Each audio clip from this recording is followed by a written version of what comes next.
With me today is Tumi Rabanye. She is the chairperson of AdFocus Awards, and she's joining us from her beautiful garden in Johannesburg. Hi, Tumi, welcome. How's it? Hi, everybody. And Firdous Osman, who is the managing partner at Saatchi and Saatchi. Hello, everybody. And she came on board today after a very big presentation, and look at how beautiful and composed she looks, which is amazing. I have Leigh Mansel-Pleydell, who has the amazing background with her. Leigh is self-care and resilience coach, amongst many other things. Hello, Leigh. Pleasure to be with you all this evening. Awesome. And then lastly, Anna Rocha, who is the creative director at VMLY&R. Hi, Anna. I'm so happy you could join us today. Hi, everyone. Happy to be here. Okay. A big part of today's conversation is to talk about our experiences and how we are taking on different loads. I read a quote that actually inspired me the most, and in starting the conversation, it's from Mokoka Mamukwana, who said, "Some people have compassion even for strangers, but not for their own bodies." And it got me thinking that in us talking about the invisible load, we first have to also recognize that we don't always know when we are carrying a lot. To start the conversation, maybe let's describe what is the invisible load that you are each seeing, feeling, or experiencing, or even helping others through in your environment. Leigh, how would you describe invisible load? Sure, that's such a great question and such an honor to be with you all this evening. I'm not so sure how invisible things are for me and my clients. Things have become very visible for us, like being at home, homeschooling kids, trying to be partners, clean homes if you're used to a nanny, and working full time. Like those are in our faces. There's nothing invisible about those kind of pressures. And then thankfully, some of the kids went back to school and nannies could come back to work, but still we were at home, a lot of us working with but not being going to the office and having normal breaks. So the invisible loads for me are very much in my face. I feel very overwhelmed. My clients are feeling very overwhelmed from this year. Never mind that it's the end of the year and we all feel a little bit cranky this time of the year. But it's been a big year. It's been a big year for everybody. And I think the work that I do and the gifts that my clients have been able to take out of this year is a definite sense of self-care and how important self-care is. So I think that the invisible elephant in the room is self-care. How do we start taking responsibility for our own lives and putting boundaries in place with ourselves and with others so that our loads can get lighter? I like that you talk about self-care because I think going into 2020, self-care used to feel like a luxury and a little bit of something that people say on a Sunday, self-care day. And I feel that it's gained a lot of depth over the last couple of months. But more than anything, 2020 has been a revealer to many. So a lot of the loads that we are all carrying, we were carrying before the pandemic. And it feels as if 2020 has sort of brought those things forward more than anything. To me, what are maybe in your environment, I want to talk a little bit about some of the things that you feel have been brought forward. Like Leigh is saying, it's no longer invisible, it's almost in your face somehow. What are some of the areas in your work and life balance that you feel have almost are glaringly obvious and need some sort of shifting and change? And how have you managed some of those? It's very interesting for me because when you ask the question about the invisible load, two things for me: anxiety and denialism. And what came to the fore was it was happening to me too. I was feeling stressed. In fact, I was breaking. I experienced weight loss, and I'm already a very petite person. And how the anxiety manifested for me was small secret cries in the middle of the night, And what it revealed for me and what has come to the fore was seeking balance and humanity of myself actually was okay. I needed to be humane to myself. And what I viewed as being driven, I've always been a relatively hard charging person. I had to ease up on that. And I learned the gift. I was actually discussing it with a friend today. I learned the gift of punctuation in my day, where right now, for example, my I'm in the garden, she's on the trampoline, she's attempting to sing as I'm trying to have this call. Originally, I would have none of it. I would have like the perfectly designed space, the perfect acoustics. I don't have that. I just don't have that. And as it turns out, my home is not designed for like webinars, it's designed for a family to live. So I've had to appreciate the punctuation of having like the light conversations, of not always having goal orientated conversations, having a laugh, having a cry, being okay with it, and the ebb and flow. I was in a corporate role and I went into consulting and basically freelancing. And you have quiet days. I've had to learn to appreciate those quiet days and redirect that energy. And then I've had like super busy days, where I've had to find the moments. Yeah, and that's it. I've had to learn the beauty of punctuation in my day.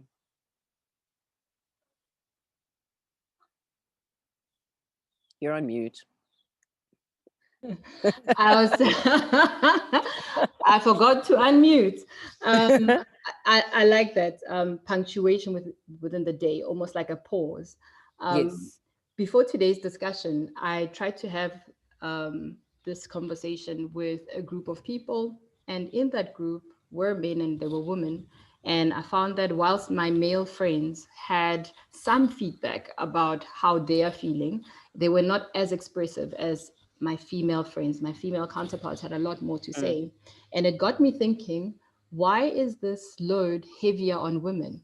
Many studies that we've been reading about the pandemic talks about how much of it has impacted women the most, because they do the type of labor that was majority impacted. Either they lost their role in society, or in some way were part of the community that needed to go in and help others. So in helping environments. When we talk about our healthcare workers, majority of those were women. When we talk about high touch environments, for example, hair salons and spas and nail bars, as an example of those who couldn't reopen, who therefore lost their jobs, it was women. So the load of 2020 and the load of the pandemic seems to somehow have highlighted this heaviness on women as a whole. Us as professional women in our environments who still can go to the office and are responsible for other women in our spaces, I wanted to find out a little bit of what's come up in some of the conversations you've had with your own colleagues in your own organizations, that's maybe highlighted a little bit of more professional care that needs to be taken in our environments. Firdous, if you wouldn't mind talking a little bit about what's been your experience with colleagues, with some of your other women in your organization. What have they needed, and how have you perhaps looked at how that can be provided for? Yeah, so I think there hasn't been a lot of, firstly, from our side, we still very much have a work from home policy. We come into the office from time to time, but occasionally so, just because of the pandemic.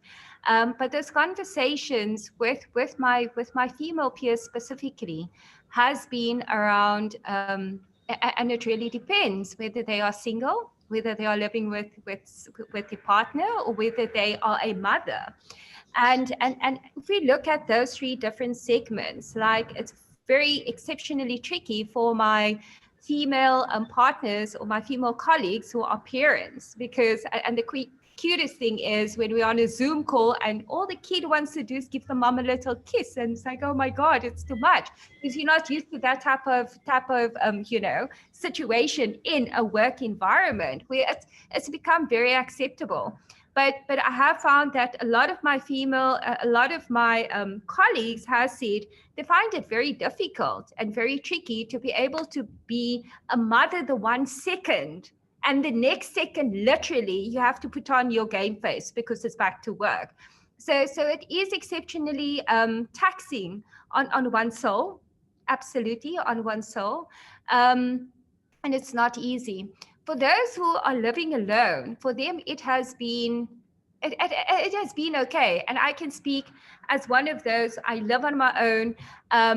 But what I have been missing specifically is the energies of my people around me. And I mean, in an ad agency, it is just so vibrant and it's loud and the energy is absolutely amazing. And when you're sitting like this, like we're doing right now, you miss that. And you miss feeding off one another. And that's exactly what they've been missing as well. And I think for those who are living with their partners, it's almost too close for comfort, but you're almost forced to make it work, where you start losing a bit of who you are, because you're not stepping away sufficiently, where you're in your own space and you have your own time to concentrate on self. And I think my advice to my colleagues is, and going back to what Leigh was saying, it is about self-care. The environment is not always going to allow you to do that, but you within yourself have the ability to shut your eyes, to take that breath, to see the beauty in the mundane. I mean, Tumi was talking about conversations that is not that, highly focused per se, but it's seeing the beauty in the mundane. And I think, like, just looking at this year, like I hear a lot of people saying this year has been the worst year. For me, it's been one of my best years, because it allowed me to look inwardly and allowed me to find what is really important to me and what's really important to me in this world, and how can I assist and aid the next person to perhaps see things differently. And I think that's the beauty. I wonder if you can maybe share how did you, you sound like you had a different experience from many. Is it because you had more time to yourself? What were some of the things that stick out for you that helped you with that process? I think for me, it was one of those years where I moved. I think one of my key focuses for this year was to find balance. And it's something I told myself last year. I never make those New Year resolutions because they never work out. It's like saying, you know what, I'm overweight, I'm going to start dieting on a Monday. The Monday never comes. You have to do it, and you have to do it right then and there. And because it's all about now, you only have this moment right now to make that change, and the choice is yours. And I chose to want to live a more balanced life, and I chose to deliberately make those decisions around me and within me to be able to allow me to feel that and experience that. And I moved from Johannesburg back to Cape Town, and I think that was a big thing. And moving in with your mom and the rest of the family, because you kind of move into your own place, has been very, very testing and trying of me as a person. And whether it be my anxiety levels, whether it be my depression levels, because one can easily dip back down into that, because all of a sudden you feel like you're 13 years old again instead of being a woman. Yes, in the eyes of your mother, because I'm the baby.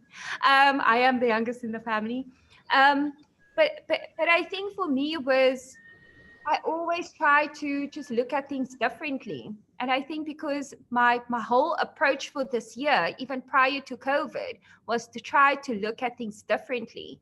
And I think what really helped me was that I stood very steady in my vision to try to continue on that journey and not allowed COVID to pull me in any shape or form.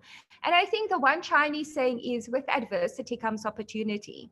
And in adversity, I found the opportunity to take that time, to carve out that time for me, to understand who I am, what I love, what I don't, and how I move forward from there. And I think that's the thing. It all goes back to self for me, regardless what your circumstance or environment is. Because to this point, it is about self-care. Yeah, I think, Anna, if I come to you, I'm going to use Firdous's archetypes. Who were you during the last couple of months, do you think? How would you describe your experience? Oh my gosh, guys. I think there's so much that's been said that kind of resonates. For me, like, you know, working in advertising is crazy. It's always deadline driven. It's always pressure driven. There's always like things that you need to hit all the time and presentations and whatever. So it's always been a bit mad. But, you know, especially becoming a mom, you kind of have to compartmentalize a little bit so you can focus. Like if I'm being a mom, I've got to be a mom for that bit. If I'm being creative director, I've got to be creative director for that bit. And then, you know, 2020 happens and now everything's all together in the same room, all on top of each other. And you lose that like ability to just go, okay, wait, I need to be this for a little bit.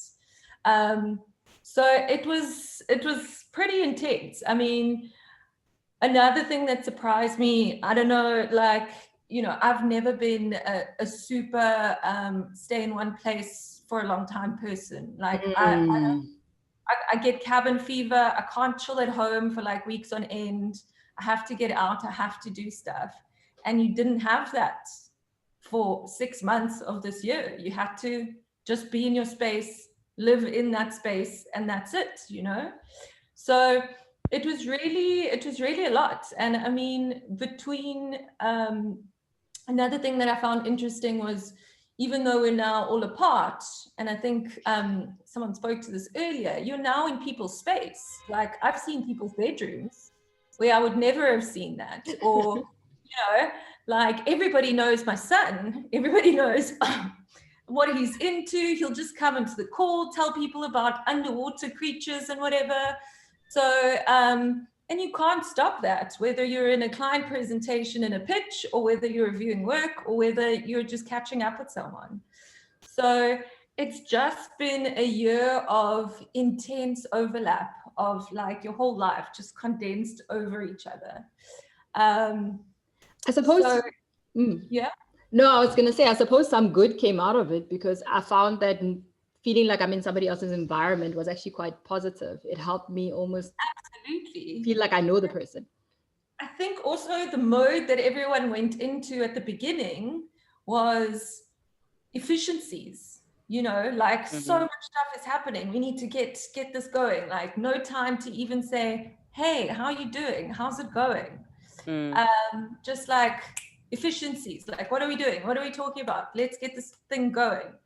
And so I think that's also been a revelation in a way, is understanding that you need connection with people, and whichever way you get that connection going, whether it's at the beginning of the meeting with a check-in question, or whether it's just messaging someone on the side and going, hey man, I love what you're wearing today, or like, you know, just like checking in with people. Like I remember having meetings on VC where it's like, let's just stay on this call a little longer. And I would ask someone like, how's it going with your kid? Like, when are you sending them back to school? Is it safe? Isn't it safe? Like, what are we going to do? Like, how is this working? So that you still keep that human connection with people, because otherwise we're just screens, right? If I can just come in, sorry. I found what Anna was describing for me was, there was something very humanizing about experiencing COVID collectively. Yeah. For me, being in a new work environment that by nature was like highly aggressive and actually quite binary, suddenly, like, you know, people had kids, like bosses had screaming kids, right? I was just like, oh my gosh, this is a great equalizer. Yes. And I had 1 or 2 occasions where my daughter wasn't feeling well, and I was under pressure to get her to like a doctor at 7 so that I could be ready for my meeting at 8:30. But guess what? It just wasn't like, it wasn't happening. And so, you know, I have to say, listen, I'm managing a fever. And as it turns out, my boss's son is screaming in the call. And I found that so I actually found it quite grounding. It was like, oh yes, you are not a superhero. You are human just like me. I loved that. Yeah. And she speaks about needing to socialize. My mom made a joke about us. I'm a Cancerian, so I've got a tough outer shell, but I'm actually quite a hermit. Like, I'm really happy at home. And I was relieved. I was relieved that I did not have to be out with people all the time. I loved being at home. I loved being in the garden. I loved switching off from work, or attempting to switch off from work, and cooking, and knowing that, like, it is completely accepted that I will say, sorry guys, I have to get off a call because I'm making dinner at 5:30. And it was like, yes, I get to be myself. But to me, So sorry, I'm cutting you off for a sec. Yeah. I'm listening Yeah. to you, and I'm so inspired to think of it, the kind of leader you are, and you, Anna, and all of you. But I do know that the most tension during this time have been, people have been worried that if they see my kid, I look unprofessional. If they see me, you know what I mean? And I can imagine starting my career, I would have felt exactly the same way. And perhaps where I am now, I feel more confident to say, hey, it is what it is. But for the most part, there's been a lot of pressure between manager and staff around that, and a lot of it came from female managers putting a lot of pressure on their teams to be a lot more professional, to dress up for meetings, and it's a narrative that I'm to show up on time regardless of what time drop off is these days with changing times at schools. So I'm just wondering, how do we perhaps give some realism in the room around these situations, because they do happen.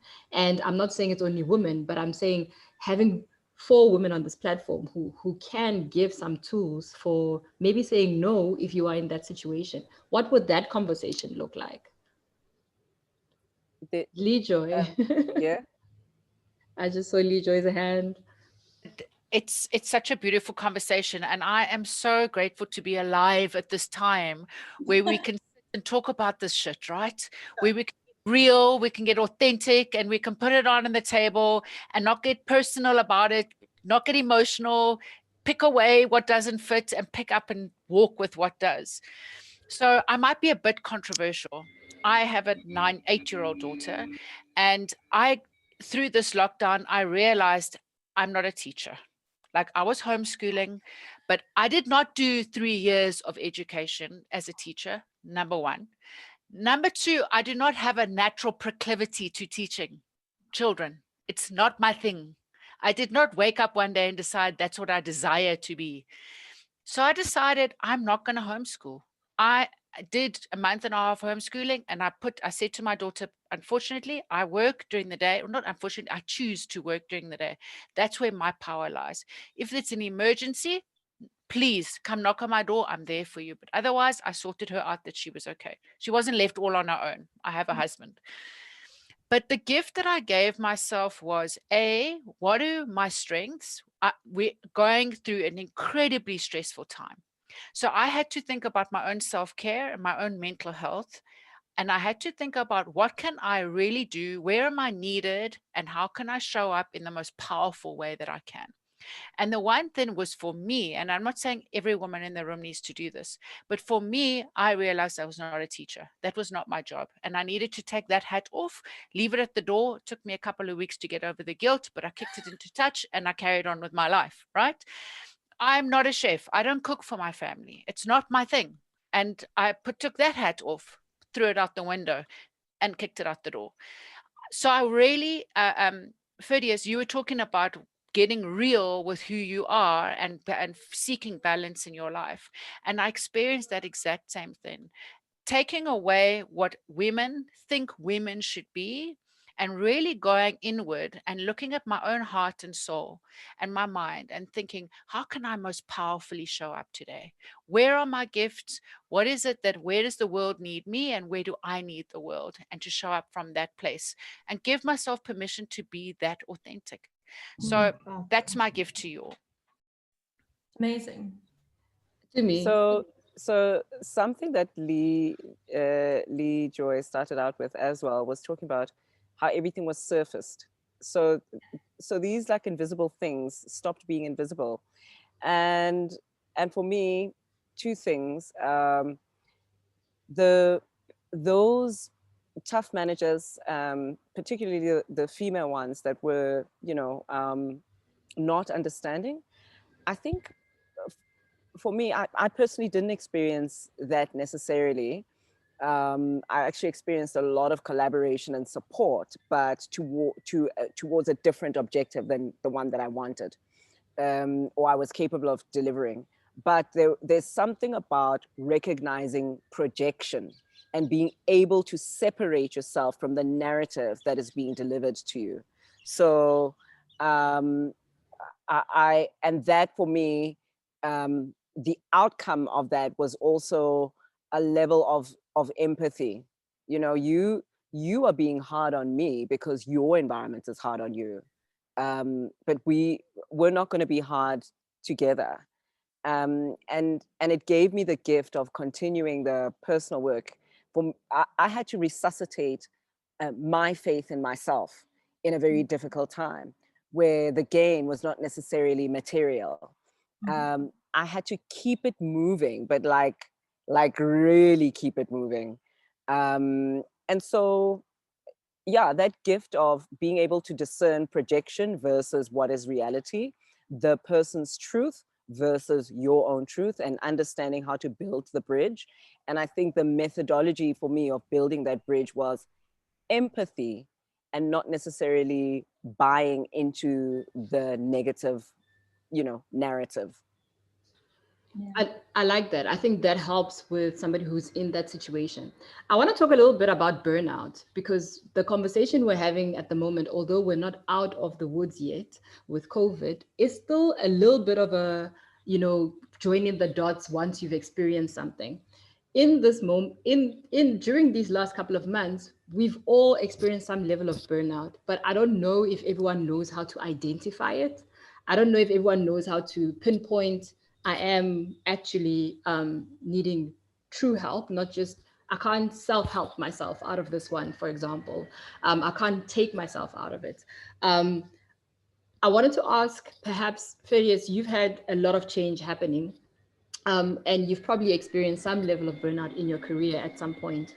How would you describe an experience like that to the people on the call, and how do they call it out? Because this is where you need the army, the community, the friends, somebody to come through and help you with it. Oh, 100% burnout. That is real. And it's been real in my career for a very, very long time. To Anna's point, the ad industry is hectic. It's crazy. It's like this. We know that. But I think you reach how I identified with the fact that I was burning out, or I was burnt out, was when I started, acting out of character, where I started feeling different about who I am, my self-worth, my ability, when I started questioning that, where my focus was less on the right things and more on the not so right things per se, where it was so much more outward focus, because I didn't have control. I felt like I'm losing control over things, and I had to really focus to make it look as if I am not losing control, like I have control. So it's a real battle.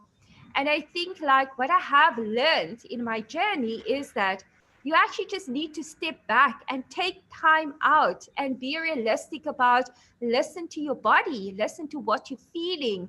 Your mind, it doesn't stop. It does this all the time. And you know what? Another sign of burning out is when you dream about work consistently. If it happens once in a while, it's fine. But if it becomes every single day, every second day, for a couple of weeks, you start dreaming about work and you wake up in cold sweats, you're starting to burn out, because that also starts tapping into your anxiety levels and increasing that ever so slightly, and you start losing focus completely. But it is about, being able to identify that with your people. And I have identified that amongst my people and with my people, because I can relate. I have been there. And the worst thing for it to happen is where you end up where you're at that point where it's going to take you longer to get back up. So the sooner you take yourself out of the situation and you take some time out and breathe and clear your mind and reset, the sooner you can come back and be way more focused. So I would say just, watch your eating habits, watch your appetite, watch the way who you are and what feels completely like it is out of your nature to behave or to, even you can see your work levels as well. You start making more mistakes because your focus is not quite as crisp as it would be if you're in burnout. So yeah. We are working longer and longer hours just by virtue of being at home. So I'm actually computing as you're talking, these moments where I'm supposed to take out, where are they? Because from when I wake up at whatever hour, I start at 7, I'm likely to be still busy at 8, 9, and then still just quickly one last email at 10. And before I know it, it's midnight and we're back to the same cycle. How do you find those moments to rejig, re-energize? Yep. So that's the thing. I think when lockdown happened, right? Because I used to be I'm still a workaholic. I mean, I am to a very large extent, and everybody who knows me knows I'm a workaholic. What's a workaholic? Wait, you're gonna have to stop. Please, I need a definition. No, I asked this deliberately because I think that's where some of my starts. The minute you said workaholic, I felt myself kind of go into panic because I don't think I am a workaholic, or maybe I am. So maybe define it. What is a workaholic? And so I think for me, a workaholic is somebody who gets a kick out of what they're doing and they get high out of it. And they will continuously do that until they feel satisfied before okay, I'm ready to put down my pen for the day. You know what I mean? That's for me what a workaholic is, that you're always pushing for the next best thing or the next best step in your career, which is normal to a very large extent for very ambitious people. However, what I have found was that it doesn't mean because you're a workaholic that you shouldn't take your time out. It just means that it is about self-preservation, because you need to preserve yourself and your energies in order to push forward more effectively over a shorter period of time. So planning is important. I always say, when we think about our clients' business and there's this huge campaigns we need to implement, we have this detailed plan and we assess the risk where things could go wrong. Why don't we do that when it comes to ourselves? Why do we not do that to say, if this is a goal I want to achieve, as much as I love doing what I'm doing, I'm not going to kill myself doing that, because guess what? I ain't saving lives. I am doing it to the best of my ability. So it is important. And when lockdown happened this year, actually, I only started doing that during lockdown more deliberately than any other time, was because I knew my home environment was my work environment. It was my humble abode. It was my entertainment area. It just became, everything was meshed into one. Like that was meshed into one. My days started getting meshed into one. I used to ask my team, what day is it today? Because I am not sure. I lost track of time, right? But what I have done and what I have as well imparted to my team, and I'm very deliberate with them in respect of, guys, lunchtime, you book that hour. If you know you have certain duties as a mom and you have to do that schooling thing at home, book the time in your diary. And respectfully, if you were a client, you would not, a client's not going to move the meeting for you. Respectfully, the client should have the same respect to say, I get it, we're all human in this equation, and is the most toughest times that any of us has been through. Yeah. But you have to stand firm for yourself, because some people have it in their diaries, but they're just like, oh, this is more important than me. It is more important that 1 hour where I need to reset, where I need to, So again, it goes back to self. I totally Everything get is it. I get practical. it. I get it. I think when you said from where you come from with Workaholic to where you are now, I totally understand now. I think Anna, Yeah. in your, I guess in your capacity, you do work with a team that's in the creative space, and different people have different times where they need to almost create, if I can call it that. And it's not like we're working on a schedule right now. How do you manage that workload with your team, and how do you encourage them to, work at their best time and produce at their best time? Yeah, it's been interesting. So also something you have to navigate because, all of a sudden now we're all working, and I think running a creative studio, a lot of the energy comes from bouncing off each other's stuff, and you feel that energy. And so all of a sudden now we're just working separately. But I think like my approach has always been, whether we're in the office or whether we're not or whatever, we all know what we're working towards. As long as it's clear the aim, how you get there has like different shapes, right? So also we're not children, we're all adults. We need to be responsible for what we're doing and how we're achieving that. So I think giving people the room to be an adult about how they work, like no one needs to be mothered all the time. Knowing like the goal that we're trying to achieve and when that is, and also communicating. Like if it's a problem, put your hand up. No one's gonna it's not the end of the world. Like Firdous saying, we're not saving lives here. We're trying to achieve something, but there are things in the world happening that are completely out of everyone's control. So communication, I think, is one of the biggest things you can do for yourself. Like just put your hand up and say, there's crazy stuff going on. I think I can do it, but it has to be at this time. Or I can't do it at all, or I need someone to step in here. Like just trying to be as clear as possible with everyone involved on what is happening, I want to take a question. Tumi, you wanted to add? Sorry, I just wanted to say there's something quite powerful that I'm picking up as well from the leaders here. I think from a leadership point of view, we play a really critical role in informing culture. And what I'm picking up is each of the leaders switched on their empathy quick and fast and recognized their role in driving the culture. And I just saw a question that was about how not all leaders show up that way. So I think there's something to be said, and it must be recognized that COVID-19 has accelerated a reset on the criterion for leadership, and empathy is showing up right at the top now more than ever. And go for it, Leigh. To me, I love that. And I just want to weave what Anna was saying, that in order to clearly communicate, we need to have empathy with ourselves. And with being able to have empathy with ourselves, we're able to set boundaries. My clients come sit with their hands in their hair. They're like, oh, I don't know how to set boundaries. Like my boss is this, or my mom is this, or my husband is this. And I'm like, all right, before we even consider setting boundaries with other people, how are you with setting boundaries with yourself? And they're like, what do you mean? And I'm like, well, that's where boundary setting starts.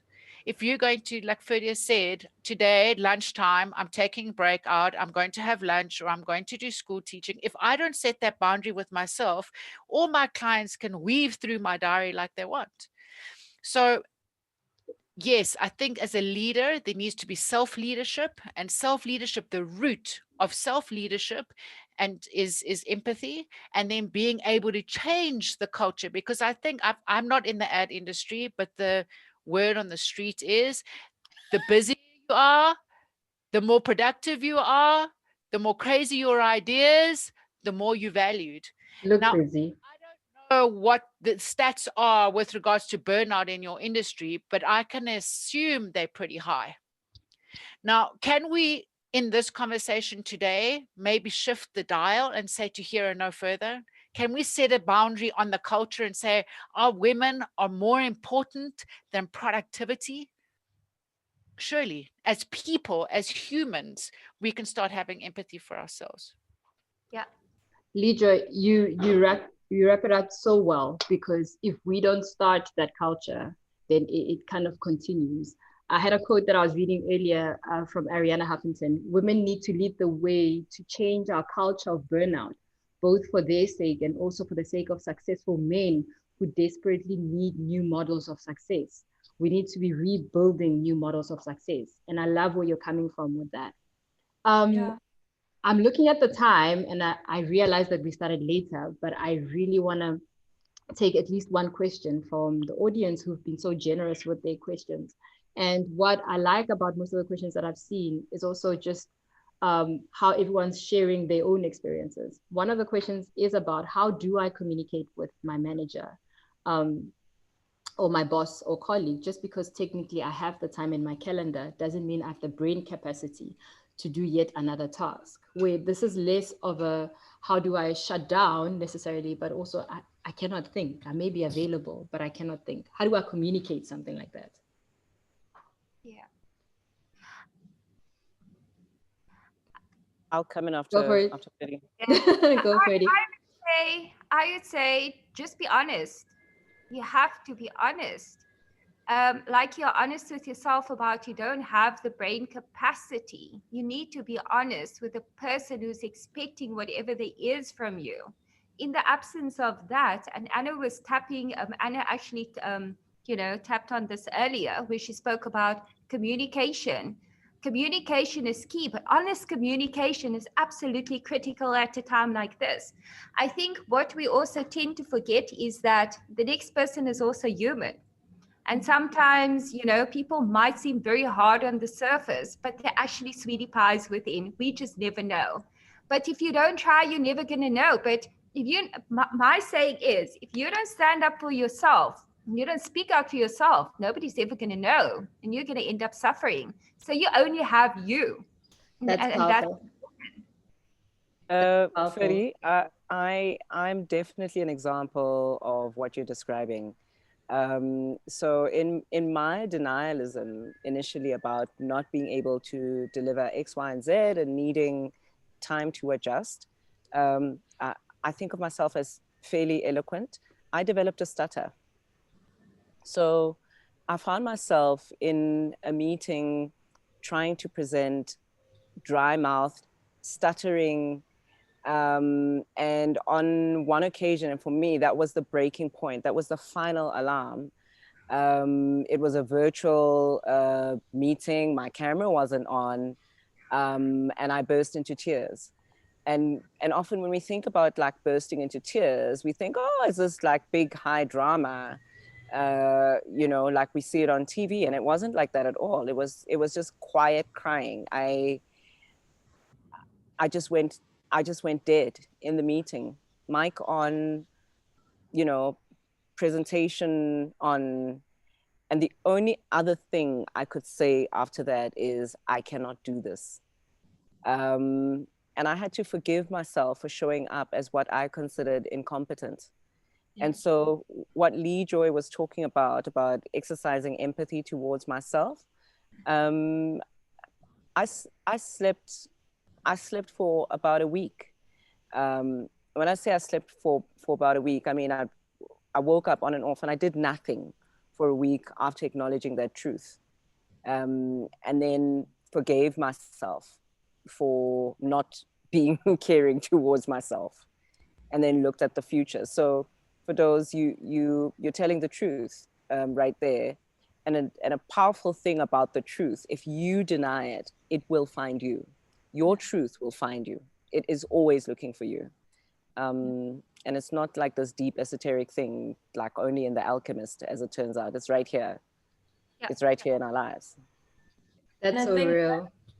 It's such a powerful skill to have. It's so hard to not be hard on yourself. I think as as women, we always like, we're taking on all the things, taking it on, and expecting ourselves to be really good at all of them. And what you said about forgiving yourself for showing up in a way that you weren't like performing to that level that you feel is the thing you need to do, is like one of the keys of like moving past things. It's very powerful. Oh, thank you. Thank you, So like, Anna. Yeah. to me, actually, to come to that place, we think that when we're being vulnerable, and that we're weak, and that we're when we're not showing up the way that we think we should show up, that we're being weak. But actually, when we come to that deep moment of compassion, empathy, and honesty with ourselves, and we can come to be that courageous and that vulnerable with ourselves, for me, that's superhero status. That shows incredible strength, because the spirit, your spirit inside of you said, you know what? I'm not actually happy with the way that I'm performing. It wasn't the crying that you weren't performing. It was the way that you were performing up to that moment that you look back and go, actually, no, this isn't serving me. This isn't, no. And I think that in life, it's not a linear process. Life is a spiral. It's a way Michelle Obama talks about becoming in her book. And it's about becoming who we are. So it's very easy to sit now and look back on my life 6 months down the line, back and go, gosh, I was so weak. And, I wasn't showing up the way that I think I should have with the tools that I have today. It's a little bit arrogant on myself. But if I can sit in a moment and go, you know what? I'm not winning today. I'm not feel like I could be. And actually, if we go into that moment of deep surrender and deep vulnerability, in our minds, we think we're being weak, but actually we're being as strong as, can I swear? Okay. Hell to the yeah. Yes. So you don't see people do it. You being that vulnerable, because as a leader in this industry, you are shepherding a way forward for women to start looking at themselves and the very definition of what strength is. And Brené Brown talks about this. Brené Brown talks about our vulnerability being our strength. And get in that ring with me. Get in that ring with me before you're a critic. Come feel the mud and dust marred on my face before you come and criticize what deadline I've it's the word. I'm so impassioned. I can't.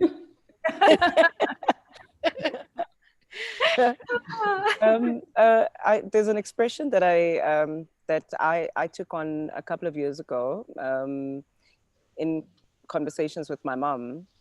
I said to her, it was just like an unplanned thing in my life, and an unplanned event was out of character for me. But I said, things like this do happen to girls like me.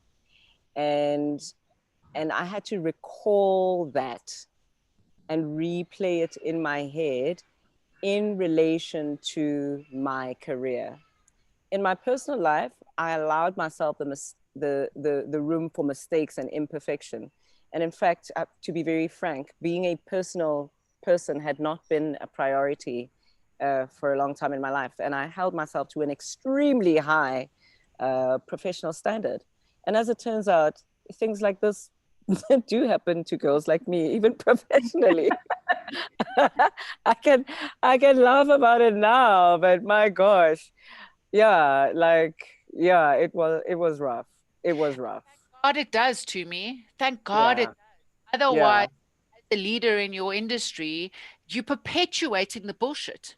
That lie that we've all bought into, that if I show up in this way, this is meaningful. So our sidekicks and our fellow sisters look around and go, oh shit, I'm not doing it right. I'm not doing it like Tumi. And suddenly there's like this ripple effect of women that feel incomplete. But the minute you give yourself permission to be vulnerable and real and authentic, you give every single one of us that ripples right through the universe, right through. right through your family, and that healing that you've gone through, you've healed your ancestral line going back, and you've healed the ancestral line going forward. It is powerful. Very, very. Yeah. Twarelo said here, sorry, I'm reading the questions and I'm reading the comments, and Twarelo says we need to stop glamorizing, overworking, please, and the absence of sleep, good diet, exercise, relaxation is something that needs, to be applauded. Or rather, we need to applaud the good things, the nutritious things, and too many people wear burnout as a badge of honor. Listen, Marta over here, recovering Marta over here. Yeah. So that's powerful. Thank you, Twarelo. I was listening to a live stream yesterday with Bozoma St. John, and one of the things she said, and in her way, and she said, I'm a free woman because I am free from all the expectation that the environment I'm in expects of me. And she says part of that freedom came from realizing that the standards of success that she was being measured against were not designed for her. And I thought that was very powerful, because we're all in those spaces where perhaps the standard of success is just not where it should be for someone like me, Pride, the woman.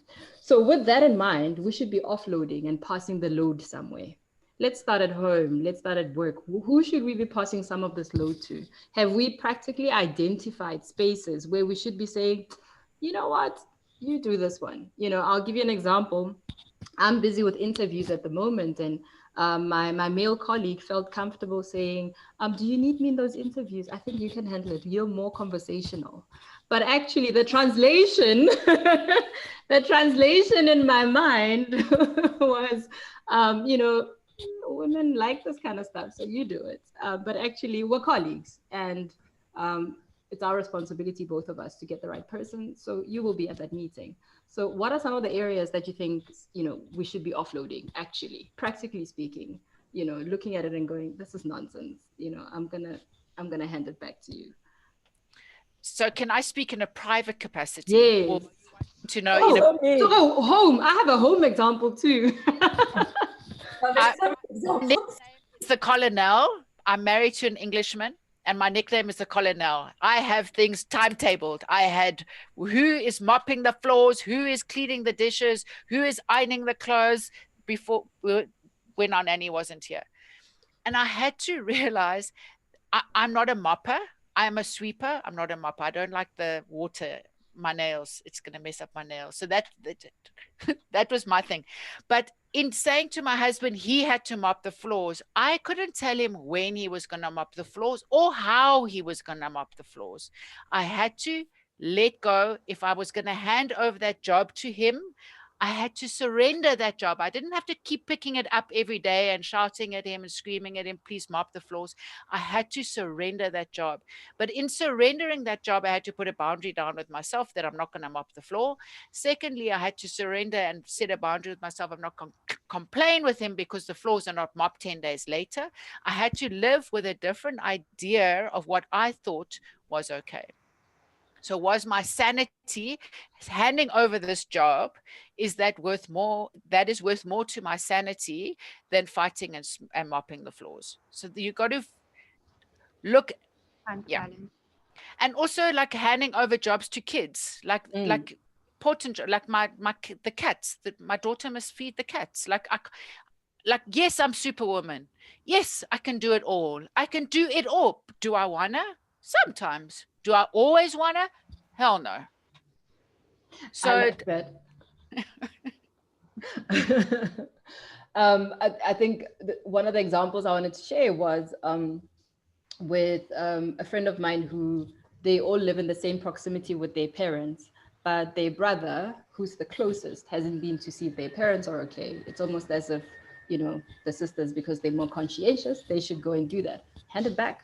Give it back to your siblings as well. But in the office environment, some of these things are subtle and very difficult to pick up. And very difficult to pick up that you are carrying more than you should be carrying. And I think as women, we should find ways to actually say, I recognize something in that, in the 3 archetypes you mentioned. If somebody has a child, if we recognize something on their behalf, we should do that. As somebody who does live alone, I also have been carrying a load for my colleagues who have children, and I didn't recognize that I'm carrying too much because everyone thinks I have more time than everyone else. I don't. You know, we all have the same 24 hours. I just happen to perhaps have an additional 2 hours that I can spare. But thank you so much, so much for opening up about your stories, but also opening up about being leaders in your own right, both in your personal capacity, but in your professional capacity as well. I think the conversation around glorifying busyness and glorifying burnout is something that we need to take seriously. And I feel like it's yet another conversation we should actually pick up as an entire conversation. How do we completely strip away what's happening in our industry and rebuild it in such a way that it benefits everyone equally, the way it's supposed to? Because if we're going to be selling culture to our clients, we should embody that culture. And what culture are we actually perpetuating? And that should be part of the conversation. Thank you so much, Leigh Joy, for your insight from your professional capacity and personal. Thank you, Anna, for sharing your stories about a space we're not in. Thank you, Tumi, for just going deep. I think everyone felt that story. I actually started thinking about moments for myself in a garden, and you just enlightened me of what it truly was. And Firdous, for just powerful words around things we do need to take charge of, moments we do need to communicate, and your description of the archetypes kind of landed it beautifully. For everyone, at the beginning of this conversation, I mentioned that we are relaunching Joburg, but I want to mention again for those who missed it, drum roll please. She Says Joburg is relaunching, and that is exciting for me because the more conversations we can have, the more women we can talk to, the more we can change the world, the more surveys we can have about what changes a woman's world, how do we get women's jobs back, all those things make sense when there's more groups like this. So please support She Says Joburg. If you're wondering how you can get involved, Andrina Moodley, actually, she just sent me a message now, a hello, yes message. Mandi Sangubani and Andrina Moodley will be running She Says Joburg. They will need volunteers. So please go on their Instagram at She Says Johannesburg. You can also check out She Says Cape Town for some of that information. Get involved, offer your time, show up, and let's change every single part of this creative industry for good. I'm looking forward to the festive season and to talking to all of you again in January. Our first events will be posted, obviously, along with our She Says Joburg sisters. So if you have any more questions, please pop them on the Q&A. We'll still read them. And if there's anything we need to answer, we'll get back to everybody. Thank you so much. Thank you. Thanks so much. Thank you. Thanks, everybody. This was amazing. Yeah. Thank you. Thank you. It was such an honor to be here with you today. And I would love to go on a journey with this industry to help create a new culture, a culture where women can thrive. And so please, I'm here. If you need me, I've got some great tips, tools, and techniques, and I would happily share them with you all. I would love to serve this industry. I feel like Thank you, Leigh Joy. All night. Yeah. And thank you as well. And I think it is our responsibility to continue having these conversations as it does help shape the future of women in leadership, which is a critical thing. So thank you so much for the opportunity. I'm definitely changing every word I've heard in 2020 with empathy. And I think that's the way to go. Yeah. Lovely. Right? Awesome. Cool. Cheers, everyone. Take care, Thank you. everybody. Bye. Bye. Bye. Bye.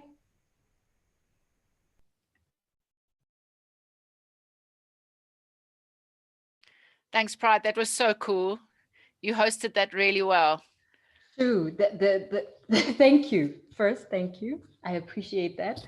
The multitasking part took me out, but I felt you guys brought so much energy. Leigh Joy, I don't know if anyone's told you, but please don't ever close your mouth. Like, tell everybody. No, I'm dead serious. As you started talking, I was just like, wow. Okay. So thank you. Thank you. God bless you. And I'm here. You guys need me in the new year in Cape Town. You miss a shot. Cheers. No, definitely. Lots of love. Bye. Bye.